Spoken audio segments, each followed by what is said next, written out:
സർക്കാരിന് ഒരു പാക്കേജ് പ്രഖ്യാപിക്കേണ്ട സമയമാണ്. വിവിധ സന്നദ്ധ സംഘടനകളും ഏജൻസികളും ഇതിനകം തന്നെ സഹായം വാഗ്ദാനം ചെയ്തു. പക്ഷേ ഒരു പ്രധാനപ്പെട്ട പ്രശ്നം, ഇത് നമ്മൾ 2019 ഈ ആശ്വാസവാക്കുകളും വാഗ്ദാനങ്ങളും ഒക്കെ കേട്ടിട്ടുണ്ട്.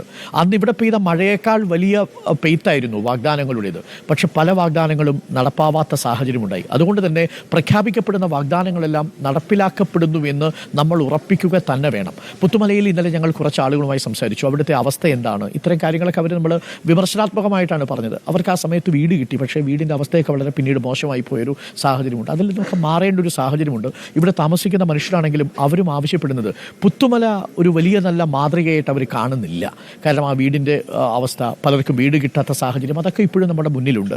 ഇന്ന് ഞാനിപ്പോൾ പ്രേക്ഷകരുടെ മുന്നിലേക്ക് എത്തിക്കുന്നത്, നമ്മൾ ഈ മേപ്പാടി ക്യാമ്പിൽ വരുന്ന സമയത്ത് ഒരു ചേട്ടൻ എന്നോട് പറഞ്ഞത്, ആ ചേട്ടൻ്റെ പാടിയിലുണ്ടായിരുന്ന തൊഴുത്ത്, ആ പാടി പൂർണ്ണമായിട്ടും വെള്ളം എടുത്തുപോയി, അവിടെ ഉണ്ടായിരുന്ന തൊഴുത്തിലുണ്ടായിരുന്ന പശുക്കളെക്കുറിച്ചാണ്. ഞങ്ങൾ ഇന്നലെ അർജുൻ കല്യാട് ഒരു വാർത്ത ചെയ്തത് പ്രേക്ഷകർ ശ്രദ്ധിച്ചിട്ടുണ്ടാവും. അകിട് നിറഞ്ഞു നിൽക്കുന്ന പശു, അത് അത്രമാത്രം ബുദ്ധിമുട്ട് അനുഭവിക്കുന്നുണ്ടായിരുന്നു ആ സമയത്ത്. അപ്പോൾ നമ്മുടെ റിപ്പോർട്ടർ പോയി കാണുന്ന സമയത്ത് അത് വേദനയാൽ പുളയുകയാണ്.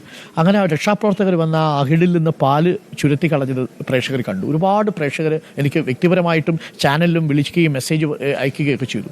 ഏതെങ്കിലും ഉപേക്ഷിക്കപ്പെട്ട കന്നുകാലികളുണ്ടെങ്കിൽ, നായ്ക്കളുണ്ടെങ്കിൽ ഞങ്ങൾ സംരക്ഷിക്കാൻ തയ്യാറാണ് എന്ന് പറഞ്ഞുകൊണ്ട് ലോകത്തിൻ്റെ വിവിധ ഇടങ്ങളിൽ നിന്ന് ആളുകൾ നമ്മളെ സമീപിക്കുന്നുണ്ട്. അതേപോലെ അനാഥരായ കുട്ടികളെ ദത്തെടുക്കാൻ ഒരുപാട് പേർ ഇതിനകം തന്നെ മനസ്സ് കാണിച്ച് മുന്നോട്ട് വന്നിട്ടുണ്ട്. വിദേശ രാജ്യങ്ങളിൽ നിന്നടക്കം. കുവൈറ്റിൽ നിന്ന് ഇന്നലെ ഒരു പേരൻറ്റ് വിളിച്ചു, UK നിന്ന് ഇന്നലെ ഒരു ദമ്പതികൾ എന്നെ ബന്ധപ്പെട്ടു, എന്താണ് ഇതിൻ്റെ മാർഗം എന്നറിയാമോ എന്ന് ചോദിച്ചു. തീർച്ചയായും നിങ്ങൾക്കുള്ള വിവരങ്ങളൊക്കെ നമ്മൾ ഈ വരുന്ന മണിക്കൂറുകളിൽ പ്രേക്ഷകർക്ക് നൽകും. അത് ഗവൺമെൻറ് നൽകുന്ന മുറയ്ക്ക്. നമുക്കപ്പോൾ ഒരു ചേട്ടനുണ്ട്, നമുക്ക് ചേട്ടൻ്റെ പേര് ചോദിക്കാം. എൻ്റെ ചേട്ടൻ്റെ പേര്? നമസ്കാരം. ശങ്കരൻ. ഇവരെല്ലാവരും ക്യാമ്പുകളിലുള്ളതല്ലേ? ക്യാമ്പുകളുള്ളത്. ചേട്ടൻ്റെ പേര് ശങ്കരൻ. ശങ്കരൻ, ഓക്കെ. എവിടെയായിരുന്നു? ചൂരൽമല 13 പാലം. അവിടെ തേയിലത്തോട്ടത്തിലായിരുന്നു. പാടിയിലാണ്. ഇപ്പോൾ പാടിയുടെ അവസ്ഥ എന്താ? പാടിയിൽ ബാക്ക് സൈഡൊക്കെ വെള്ളം കയറി, വീട്ടിലൊക്കെ വെള്ളം കയറി, മര കഷ്ടങ്ങളൊക്കെ വന്ന് കിടക്കുകയാണ്. ഫാമിലി എല്ലാവരും സേഫ് അല്ല?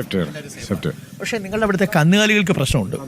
ശങ്കരൻ ചേട്ടനാണ് എന്നോട് പറഞ്ഞത്, അവരുടെയുള്ള കന്നുകാലികൾ പലതും കാണാനില്ല. എത്ര കന്നുകാലികൾ അവിടെ ഉണ്ടായിരുന്നിരിക്കണം? ചൂരൽമല 13 പാലത്തിന് അവിടെ 10 കുടുംബത്തിനാണ് പശുക്കളുള്ളൂ. 10 തൊയ്ത്തും 10 കുടുംബം ഫാമിലികൾക്ക്. അതിലൊരു 134 പശുക്കളോളം ടോട്ടൽ എല്ലാവർക്കും ഉണ്ട്. അതിലിപ്പോൾ ഇന്നലെ വരെ ഞങ്ങൾ തെരഞ്ഞു നോക്കിയാൽ ഒരു 44 പശുക്കൾ കണ്ടെത്താൻ കഴിഞ്ഞിട്ടുണ്ട്. മൊത്തം നിങ്ങൾക്ക് അവിടെയുള്ളത് 134 പശുക്കളാണ് അല്ലേ? അതിൽ 40 പശുക്കളെ കിട്ടിയിട്ടുള്ളൂ.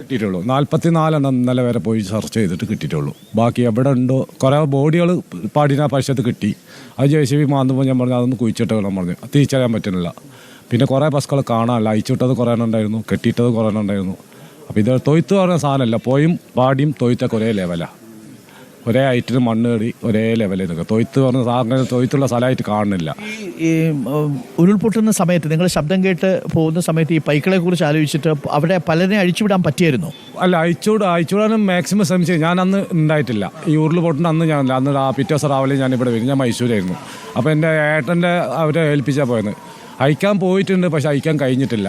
അപ്പത്തേക്കും വെള്ളം വന്ന് കയറി ഒരു ഏട്ടൻ്റെ അവരൊക്കെ പെട്ടിരുന്നു. അവരെ പിന്നെ വലിച്ചു കയറ്റി എന്നൊക്കെയാണ് പറഞ്ഞത്. നിങ്ങൾ അവിടുത്തെ ആളുകളുടെ പ്രധാനപ്പെട്ട ആവശ്യം ഇപ്പം നഷ്ടപ്പെട്ടു പോയ പൈക്കൾക്ക് പകരം പശുക്കളെ കിട്ടണം. പശുക്കളും തൊഴുത്തും വേണം. ഞാനിപ്പോൾ ഒരു ബ്ലേഡിന് പൈസ വാങ്ങിയിട്ടാണ് 50,000 രൂപ വാങ്ങിയിട്ടാണ് ഇപ്പോൾ ഞാൻ തൊഴുത്ത് കഴിഞ്ഞ ഒരു 4 കൊല്ലം മുന്നിൽ നിർമ്മിച്ചത്. കാരണം 10 കുടുംബങ്ങൾക്ക് 10 തൊഴുത്ത് വേണം. 10 തൊഴുത്ത് നിലവിൽ അവിടെ ഉള്ളതാണ്. 10 തൊഴുത്ത് ഉള്ളതാണ്. ആ 10 തൊഴുത്ത് പൂർണ്ണമായി പോയി. ഞാൻ അതിൻ്റെ അടുത്ത് 2018 പ്രളയത്തിൽ എൻ്റെ തൊയ്ത്ത് പോയിട്ട് ഞാൻ ബ്ലേഡിന് വാങ്ങിയിട്ട് 50,000. ശങ്കര ചേട്ടൻ്റെ പാടി എവിടെയാണ് നിൽക്കുന്നത്? ഇത് അട്ടമല പോകുന്ന അവിടെ ഒരു 13 പാലുണ്ട്. അട്ടമലയിൽ പോകുന്ന വഴിക്ക് 13 പാലത്തിൻ്റെ അടുത്തുള്ള പാടി ബാക്ക് സൈഡ് പോയ ചുറ്റും പോയാണ്. നിങ്ങൾക്ക് ഇനി ഇപ്പോൾ ഏകദേശം 90 പശുക്കളെ അവിടെ ആവശ്യമുണ്ട്. 90 പശുക്കളും ആവശ്യമുണ്ട്. 10 തൊഴുത്തും ആവശ്യമുണ്ട് അല്ലേ അട്ടമലയിൽ?